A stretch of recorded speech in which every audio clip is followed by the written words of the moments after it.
హిందువులు ఎక్కువగా కొలిచే దేవుళ్లలో లక్ష్మీదేవి ఒకరు.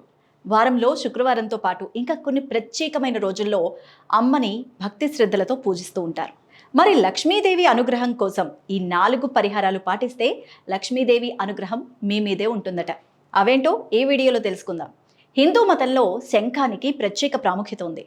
అందుకే లక్ష్మీదేవి అనుగ్రహం కోసం పూజ గదిలో శంఖం తప్పకుండా ఉంచుకోవాలట. ఇలా ఉంచుకుంటే లక్ష్మీదేవి కటాక్షం లభిస్తుందట. అలాగే మనం ఇంటిని శుభ్రం చేయడానికి ఉపయోగించే చీపురు వాస్తుపరంగా చాలా చాలా ముఖ్యమైనదట.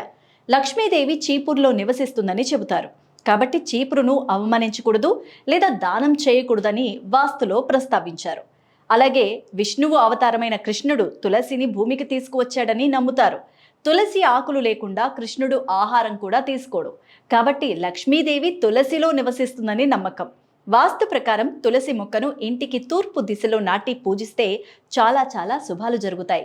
అదేవిధంగా మహాలక్ష్మీదేవి కమలం పువ్వుపై కూర్చుని ఉండడం మనం చూస్తాం. మహాలక్ష్మి కమలం పువ్వులో నివసిస్తుంది అని చెప్తారు.